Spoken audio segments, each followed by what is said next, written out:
Mr. Simic controlled the weather. It was perfect. We graduated 372 students. That's what I remember. Is that the correct number, Mr. Rogers? That are all moving on to the next level. And as someone that participated or at least viewed a university graduation, a couple of ceremonies this past weekend, they can't hold a candle to the Lake Forest High School graduation. You do an excellent, excellent job. So thank you very much. Mr. Simic, I'll call on you for the superintendent's report. Thank you, Mr. Markison. I have to call on Mr. Rogers for his final principal report. Thank you, Mr. Markison, for mentioning the graduation. It really was a stunning day. And again, thank you, Mr. Simic, for ordering that fantastic weather. Summer school has started and summer events have started. So we actually have 301 students in a summer school program. Most of those are enrichment type activities, more opportunities for students. And I think it's the high water mark, at least for the school, in quite a while in terms of those summer school opportunities. We actually also had 9 students placed in our pilot summer internship program. So through our Career Connections program, students are getting real-world employment experience out in the community. We think it's fantastic, and we'd like to see to grow those possibilities in the coming years. We have our summer camps starting. We have kids doing work around the school. We're, in terms of our goal, in terms of the environment for our strategic plan, we are building some new spaces, revamping some classroom spaces, and the one big project that we're working on is our Makerspace robotics space. So for our new robotics program, we're going to have a new home for them, so that's very exciting. We concluded the year, I think, very successfully with our final exam schedule. So if you recall, we did a revision of our finals, and so during these finals, students actually took finals with their classroom teachers. We found that it relieved stress for those students. We found that having an expert in the class, caring, supportive expert, helped the process. The feedback has, I think, been across the board very positive. In particular, our students in special ed. And so our students in special ed, our teachers, really said this was a great thing. It relieves stress. But also, I think many of the accommodations where you'd have to go the extra step because you were in a foreign place with a different type of a test could be removed or kind of scaled back. So it was a much more natural experience for those students to integrate with their regular classmates. So that went really well.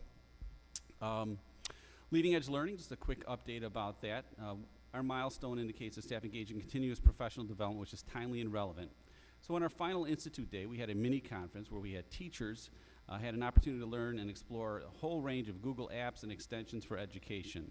So it was great seeing teachers evolve their practice.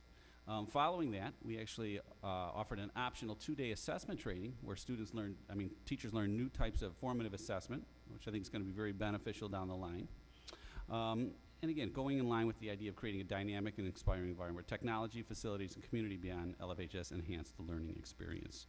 So we're well underway and well underway for planning for next year and kind of gearing up for a very exciting 2015-2016 school year and welcoming our new principal. And so I'll be participating in that transition process to make sure we have a smooth transition.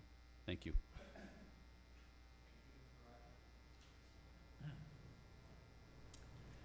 So for part 2 of the superintendent's report, I wanted to go over some of the background and the future of where we have been and where we are headed. And to begin, I wanted to reprise the mission and vision development that we did.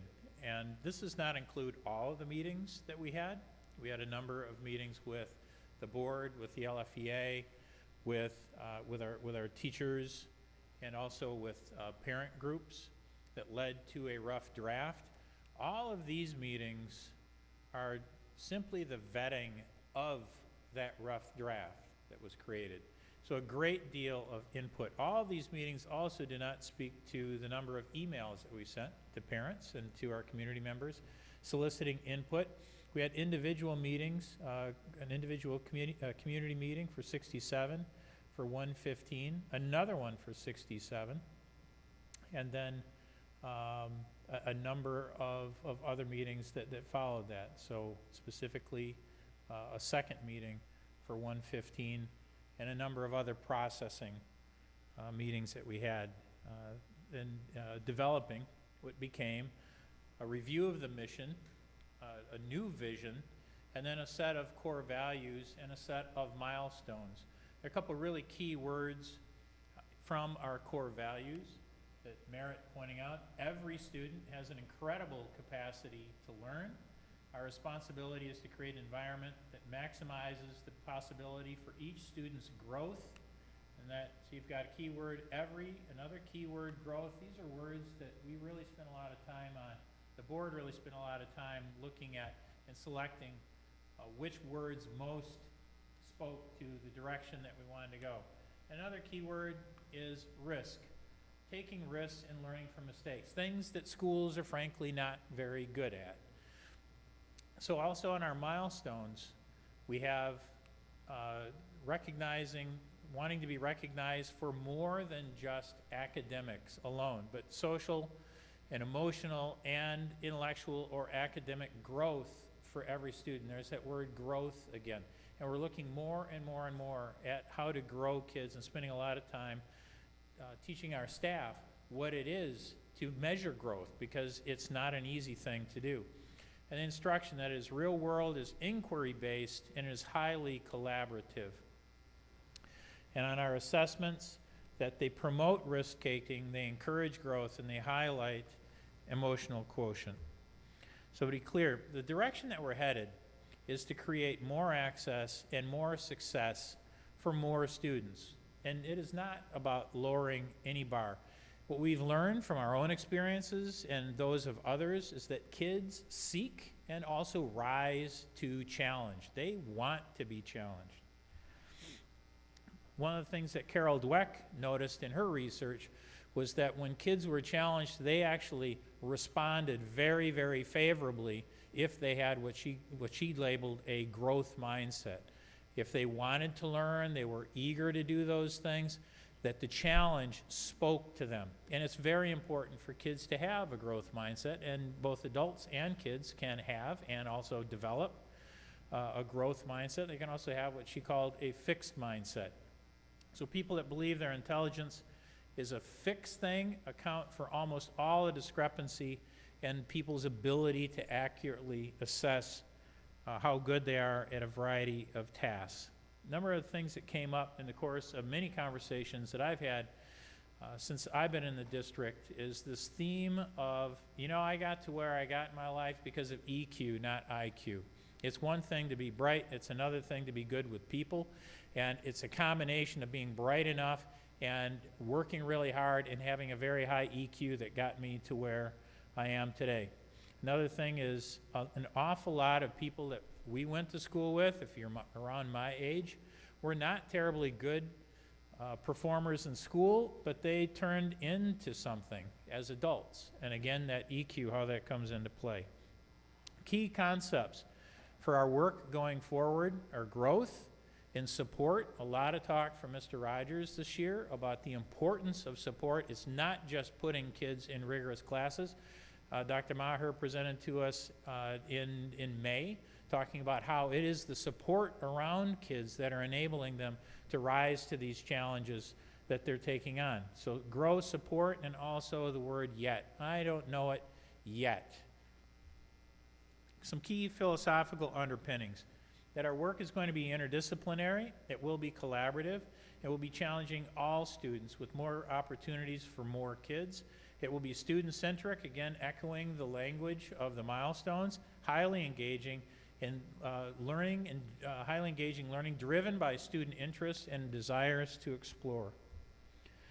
Our schools really need to adapt. The world has fundamentally changed. The internet and other things completely changed how we get our information, and schools have a hard time adjusting to this. And frankly, the higher social capital and human capital the district has, the harder it is to change, because there's always a fear of, look, it's working enough for my kid, change it for somebody else's kid.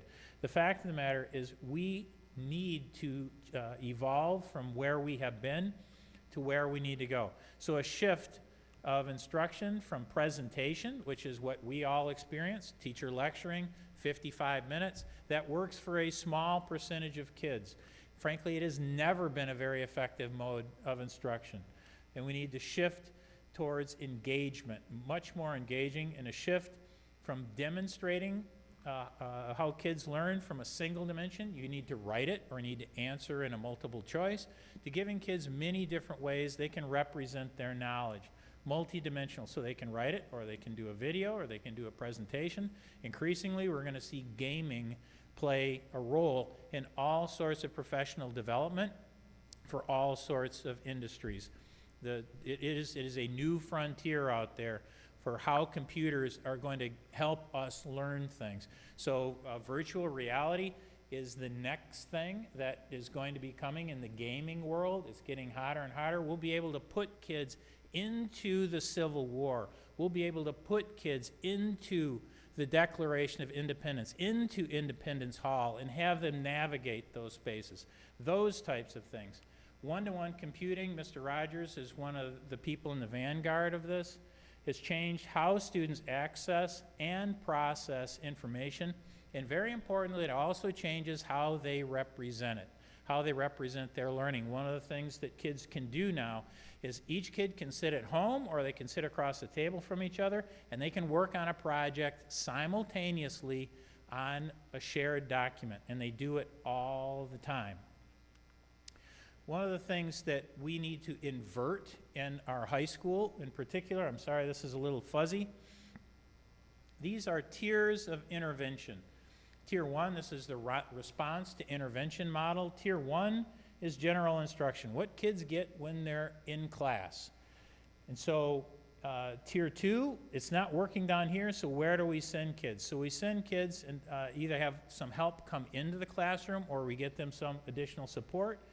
And they do targeted interventions, and for a small population of kids, we do intensive interventions. But what you want to do is you want to have as much intervening going on in the general education classroom as you possibly can. Why? Because this is, once you separate kids, they fall farther and farther behind. In the model that we have had as a high school, is that this has been exactly inverted. So this was the small group, and then many kids were sent out, were sent to different places to go get help. The more we keep kids in their general ed classroom, the more successful they're going to be. This is a picture, and I want you to take a look at this and see if you can see there's something quite different about this than from probably every one of our homes, unless it was built very, very recently with this in mind. Anybody see anything different there? Yes? No stairs. No stairs. There is a ramp, a very gentle slope to the threshold of the house. It is barrier-free. So the reason that these things work is because the barrier there doesn't just work for grandma when she's in a wheelchair. What happens when somebody's on, they've had an injury in a sport or all sorts of other things? So that barrier becomes a barrier in a whole bunch of different ways for different people. So barrier-free education, what does that look like? Well, it looks like all students, and I'll give you some examples. A student that has been hospitalized, and high-wealth communities have a lot of kids that are hospitalized. It's a sad but true thing that kids in communities like this struggle more socially and emotionally, even sometimes than kids in urban settings. Many of our students have temporary impairments. They have injuries, they have concussions, they have to sit in dark rooms for weeks at a time, and we have to not stimulate them, oddly enough, and then when they get them back into school, how do we get them back in?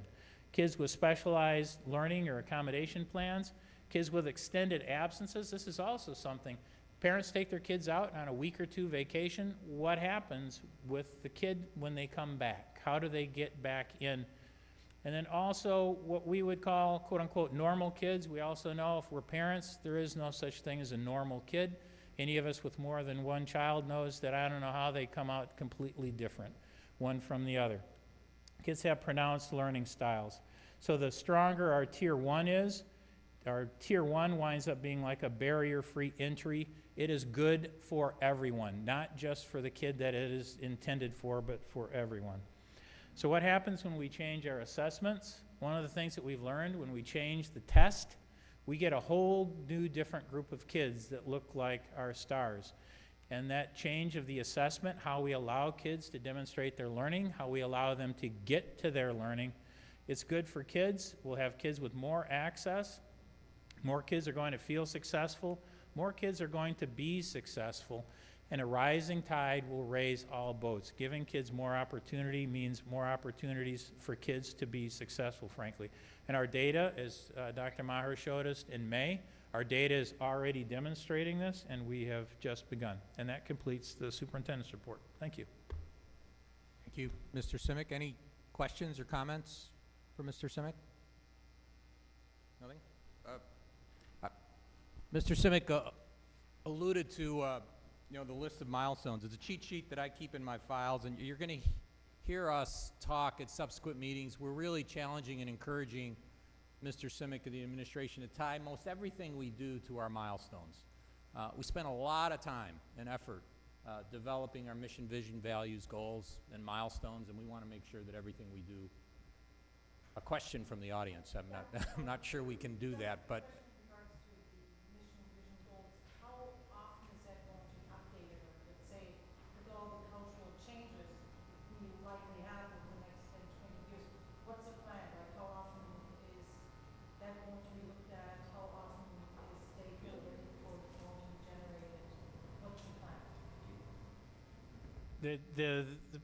This is one of these awkward things in a meeting.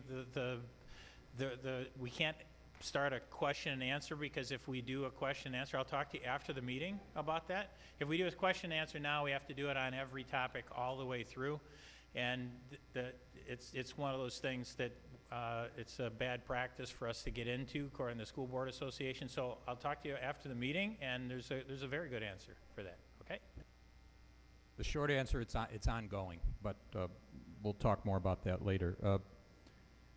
Is there anyone in the audience who would like to address the board, other than the question we got?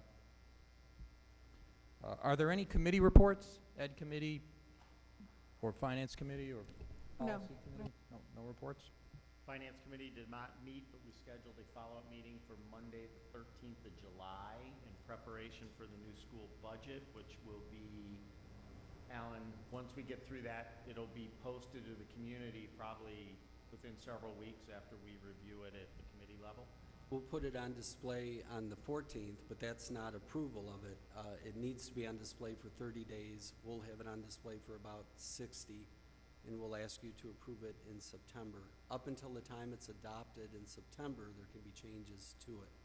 So putting it on display is not approving. It's just a tentative budget. Thanks.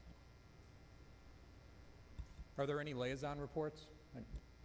Yes, NSSCD, we met approximately 10 days ago. We will also be approving our final budget at the July meeting. And of note also, for those that aren't aware, NSSCD is a consortium, Northern Suburban Special Education District, comprised of 18 member districts.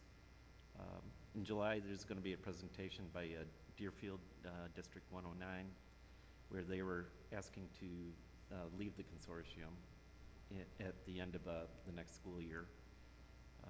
If anybody's interested in attending that, I'll be going to it. But it's something that we've looked at ourselves. Deerfield is very much like us. They're a very low-use district, and so their per-student costs are high. And like us, they're bringing more and more students back in district, where as our capabilities increase. And that's the first question that has to be asked is, can their student population be met and fully served if they do leave the consortium? So that'll be interesting. I'll have more to report after we meet next month. I'd now like to move on to the action items. First item is approval of the 2014-2015 final calendar. May I have a motion to approve the 2014-15 final calendar as presented? I move that the Lake Forest Community High School District 115 Board of Education approve the 2014-2015 final calendar as presented. Second. May I have a roll call vote, Madam Clerk? Mr. Powers? Aye. Mr. Mormon? Aye. Dr. Elliott? Aye. Mrs. Carling? Aye. Mr. Lane? Aye. Mr. Schreiber? Aye. Mr. Markison? Aye. Something that we've discussed in executive session, the approval of the 2015-16 staff compensation. May I have a motion to approve the 2015-16 staff compensation as presented? I move that the Lake Forest Community High School District 115 Board of Education approve the 2015-2016 staff compensation as presented. Second? Roll call vote, please. Mr. Schreiber? Aye. Mr. Powers? Aye. Dr. Elliott? Aye. Mr. Mormon? Aye. Mrs. Carling? Aye. Mr. Lane? Aye. Mr. Markison? Aye. The next item is the approval of our leading edge learning purchase authorization, which is to allow us to purchase the Chromebooks that we'll need for the subsequent school year coming up. May I have a motion to approve the leading edge purchase authorization as presented? I move that the Lake Forest Community High School District 115 Board of Education approve the leading edge purchase authorization as presented. Second? Second. May I have a roll call vote, please? Mr. Powers? Aye. Mr. Schreiber? Aye. Mr. Lane? Aye. Dr. Elliott? Aye. Mr. Mormon? Aye. Mrs. Carling? Aye. Mr. Markison? Aye. The next item is the approval of the Illuminate Education contract in the amount of $22,500. Is there going to be a summary of that? We've all read it, but is there a quick summary that we could give for the board, just so we know what that's all about? Sure. Dr. Maher, would you like to provide a summary for us on Illuminate Education?